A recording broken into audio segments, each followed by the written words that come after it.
Okey, Ustaz Asri dah pindah. Jadi kamu kehilangan seorang guru sirah. Jadi dengan itu, oleh kerana itu, pihak sekolah telah pun menghantar seorang guru yang sangat handsome, bergaya dan sangat hebat untuk mengajar kamu. Siapa orang tu? Ustaz. Okey, cukuplah gurauan tu. Okey, kita skip pengenalan sebab Ustaz dah pun mengajar kamu tahun lepas. Subjek yang sama, subjek sirah. Dalam kelas 3B, 3I. Ni gambar kamu dulu. Budak-budak kecil lagi masa tu. Sekarang pun budak-budak lagi. Okey, kita teruskan dengan sesi pembelajaran. Okey, perang Khandaq. Salah satu perang yang penting dalam Islam. Okey, ini adalah beberapa contoh gambar-gambar sebenar Khandaq. Kawasan okey, Khandaq ni bukan nama tempat. Dia ialah nama yang diletakkan, nama perang yang diletakkan kerana satu perkara, iaitu ada parit yang dibuat. Okey, ini adalah pengalaman Ustaz semasa Ustaz pergi umrah. Ustaz berada di Madinah. Okey, ada satu muzium tu yang menunjukkan gambar-gambar di sepanjang kisah sirah Nabi, daripada Nabi lahir sampailah Nabi wafat. Masjid Nabawi macam mana dulu, Mekah macam mana dulu, sampai sekarang. Kalau rezeki kamu pergi umrah, InsyaAllah mungkin kamu boleh pergi ke muzium ini. Ni dia. Ini gambar Khandaq. Nampak tu? Ini pula gambar parit yang digali. Okey. Bila berlakunya perang Khandaq? Okey. Ialah bila berlaku pada 15 Syawal tahun Hijrah.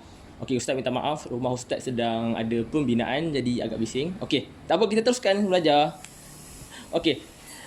Kenapa dinamakan perang Khandaq? Okey, Khandaq itu membawa maksud parit.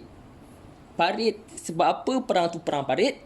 Sebab adanya sebuah parit yang digali sebagai benteng pertahanan. Okey, nanti Ustaz cerita kat kamu macam mana kisahnya. Okey, apa nama lain bagi perang ini?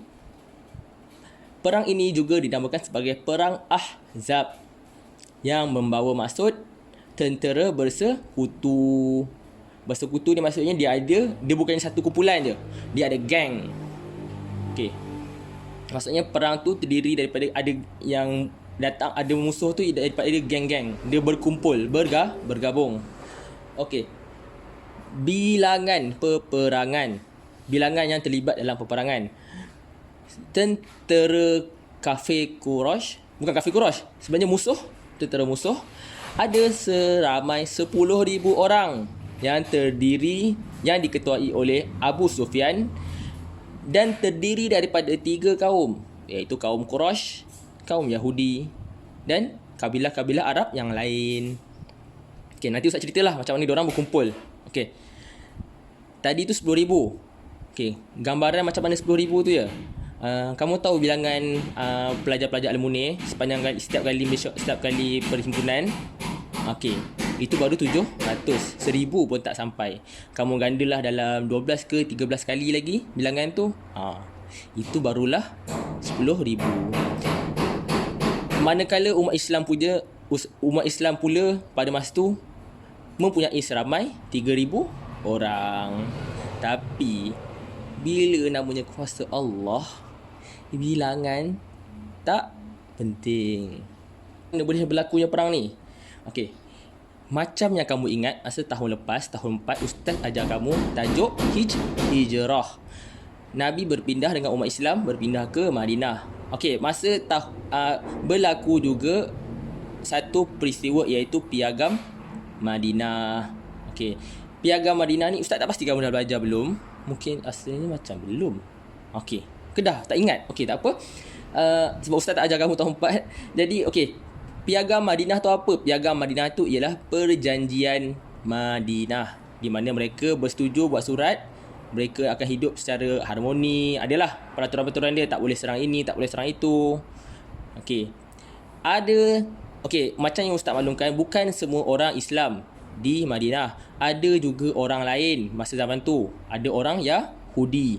Ada salah satu orang Yahudi tu, salah satu kaum Yahudi, iaitu kaum Bani Nadir, telah mengkhianati perjanjian itu. Okey, dia panjang kisahnya. Kalau Ustaz masuk kat kelas hari ni, nanti kan terlalu panjang kelas ni, jadi Ustaz tak nak cerita. Kamu tunggulah bila-bila nanti. Okey. Apabila mereka mengkhianati perjanjian itu, maksudnya mereka langgar perjanjian itu, mereka telah pun dihalau keluar daripada Madinah. Nabi menghalau orang-orang yang mengkhianati perjanjian itu, tak boleh duduk dekat Madinah. Sebab nak duduk dekat satu Madinah, kena ikut peraturan-peraturannya. Kalau kamu ikut perangai sendiri, buat langgar semua situ, langgar semua ini, maka hancurlah negara itu. Jadi Nabi pun halau. Sebab mereka dah janji, dalam perjanjian tu dah beritahu, siapa yang langgar kena halau. Semua adalah tindakan-tindakan dia. Okey. Inilah kisah ni berlaku. Selepas mereka dihalau, ketua kaum Bani Nadir tadi menghasut dan mengajak orang kafir Quraisy, Yahudi dan kabilah-kabilah Arab yang lain dekat Mekah. Diorang dekat Madinah tadi dah kena halau pergi Mekah. Diorang ajak kafir Quraisy, Yahudi, kabilah-kabilah lain untuk serang Madinah. Serang umat Islam dekat Madinah.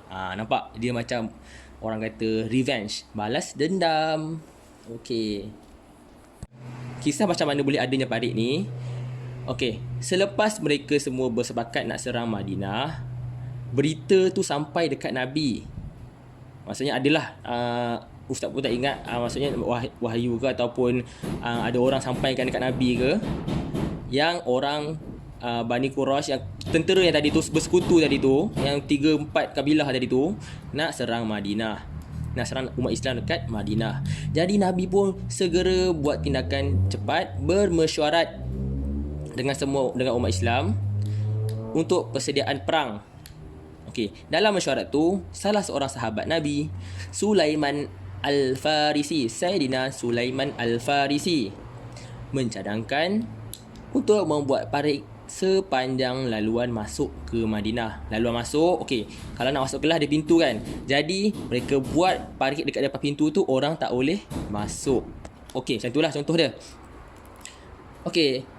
Jadi mereka menerima cadangan Nabi untuk Nabi menerima cadangan Sulaiman Al-Farisi untuk bina parit. Jadi Nabi pun mengarahkan umat Islam membuat parit atau menggali parit seluas 40 hasta.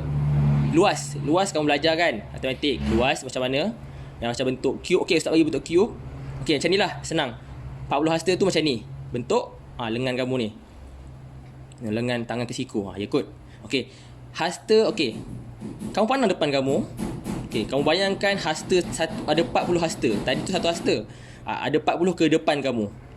Kamu bayangkan panjang dia. 40 macam tu. Tapi 40 bukan tangan pendek kamu.